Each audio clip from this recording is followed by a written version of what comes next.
নবগঠিত কমিটিতে আমরা যে 3 জন আছি তার মধ্যে আমি সিনিয়র যুগ্ম আহ্বায়ক। এখন মূলত ব্যাপার হচ্ছে যে বিগত 16-17 বছর যে ফ্যাসিস্টের যে কর্মকাণ্ড, ইউনিয়ন থেকে আপনার ওয়ার্ড ইউনিট প্রত্যেকটা জায়গাতে এদের একটা পরিকল্পনা ছিল বিএনপিকে নস্যাৎ করার মতো। এখন আমরা 24-এর যে ছাত্র আন্দোলনের পরে নতুন বাংলাদেশ, তারেক জিয়ার যে নতুন বাংলাদেশ, এই বাংলাদেশের সব কিছু আসলে শৃঙ্খলার মধ্যে আসতে হবে, এটাই অঙ্গীকারাবদ্ধ ছিল।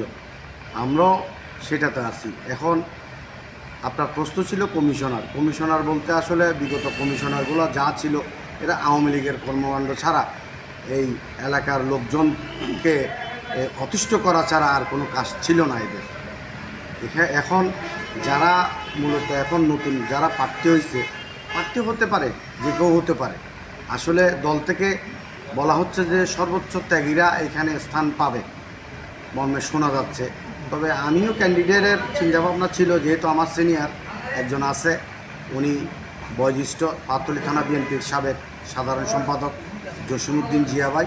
আমরা দক্ষিণ কাট্টলিতে যারা এই অঙ্গ সংগঠনের নেতৃবৃন্দ আছি, আসলে ওনারই বেশ কিছু নেতারা ওনার সৃষ্টি ওনার দক্ষিণ কাট্টলি ওয়ার্ডে আসলে ওনার অনেক বিচরণ আছে, ডোর টু ডোর বিচরণ আছে।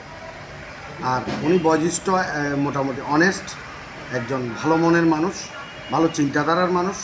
এখানে 5-6-7 জন আছে মোটামুটি, তার মধ্যে ভেরি বেস্ট হচ্ছে জসিমউদ্দিন জিয়া। এটাই আমরা